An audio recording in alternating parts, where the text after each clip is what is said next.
Best Supporting Actress. Sam, who do you got? Oh, and give us the options.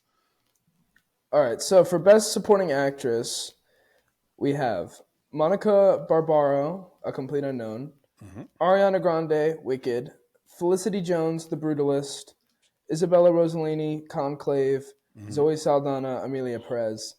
So I'm going to be real. This category, I don't know. This is not a great lineup here. It's not. Like, I want to say, I think Monica Barbaro did. I think she was probably the best here. I think Ariana Grande is really important to Wicked. I think that movie, it doesn't really exist without her. That being said, what she's doing, I see, it's okay. I mean, none of these blew me away, really. I think it's going to go to Zoe Saldana, but if I have to choose kind of my pick here, it would be Monica Barbaro, but I really don't have a strong opinion here, personally. Yeah. Okay. Again, welcome to everyone that's joining for our first ever live stream on YouTube. Many more to come. Thank you for joining our Oscar pre-show. Nick, who do you got in this category? I'm going for Zoe Saldana. Because she's black? That is a crazy thing. No, I think is it crazy? I think she's going to take it. I think this is just, I think she's going to take it. Okay. Yeah. Okay. PB. AI. Venice AI PB. Right. Should I say Venice? Shouldn't they be paying us for that? Anyway, well, if you keep saying Venice, I guess they don't have. They don't have to now because I just gave it to them for free. Anyway, go ahead. AI PB. Okay. How about Amelia Perez? Wait, what are you talking about? Well, you say. I guess he's saying. Oh, you're saying Zoe Saldana. Okay. Yeah. Okay. My bad. Yeah. It's so confusing. Amelia Perez is not a real person. Right. Just for the people that don't know why I keep calling you AIPB is because Papa Bear was unable to see most of the films that are being nominated, and therefore he has queried AI to get their answers, which I think adds like a really cool wrinkle. I don't think any other live shows are doing that right now. There are no live shows that are combining human responses with AI and tracking them to see which one was more correct. Like, what if AI beats all of us? Well, and here's the thing. No. Listen. AI is not going to beat us, especially because us includes Sam. So Sam isn't necessarily voting based off of who he thinks is going to win. I feel it. Like Sam is going to say who he thinks should win. Who did you say again, Sam? I said Monica Barbaro. That's what I thought. Okay. I mean, just to get it out there, I thought Zoe Saldana was pretty terrible, and Amelia Perez. I think that would be quite the. I think we'd be approaching, Jamie Lee Curtis levels of just throwing it around at that point. Yeah, it's. But they gave it to a wild one. But here's Sam. Like the thing is, and I'm. Of course, I'm not AI as far as I know, but one of the things that I think about is like, because Chris talks about us having taste, right? Each of us has tastes. We have our own thing. And to your point, the Oscars actually has taste. They gave it to Jamie Lee. So when I think about who's going to win, which is kind of where I'm going a little bit more than maybe who should win, I do think about the Oscars taste. And I think that Zoe Saldana is within the taste of the Oscars to give the Best Supporting Actress. Well, and I think with that, there's been quite a bit of controversy around Amelia Perez and specifically around their lead. Correct. And I think it would present, I mean, to the point where I don't actually think it's going to win anything else. I think it's going to block it out of most categories, except for this, which would give them an opportunity to have someone go up and kind of speak on behalf of the crew and kind of say, this person's opinions, this person's takes, they don't represent us as a film. They shouldn't be able to be kind of a marker against us in that way. And granted, she's the least egregious part of the movie. So that's true. If you're gonna award something, yeah, that's kind of, it falls to that. Had they nominated Selena Gomez, then I would have had a problem.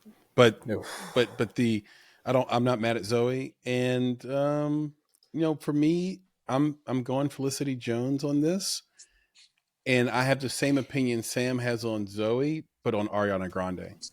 So having just finally finished Wicked last night, this is fresh on my mind.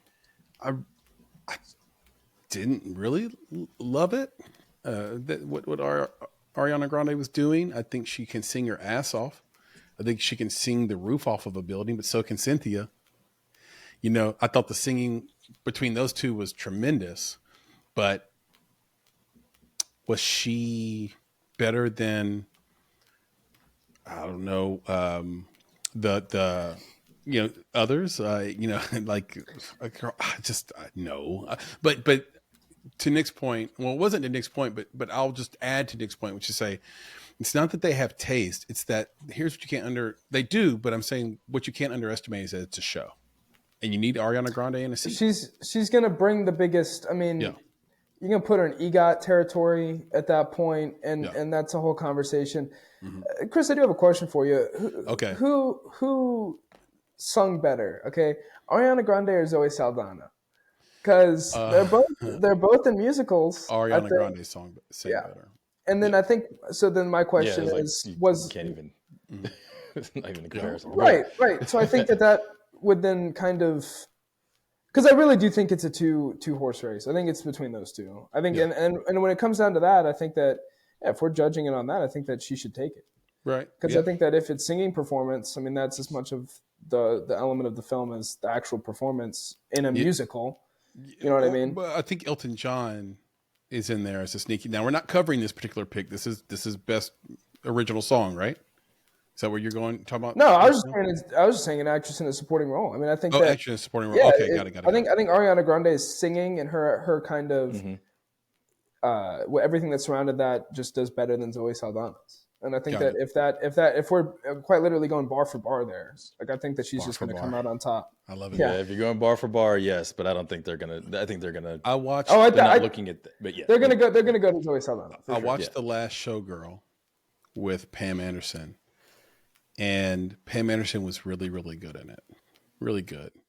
But one thing that I think hurt her, and at least it affected me, was just the sound of her voice, and I think part of that happened with Ariana Grande with me, if I'm being completely fair to Ariana. Like, it could be just a Chris problem, right? Like, I don't think a lot of people had a problem with Pam Anderson's voice, but I did have a problem with Pam Anderson's voice. It held me, like the sound of it, like it kind of kept me from being sort of as deeply involved in as I should.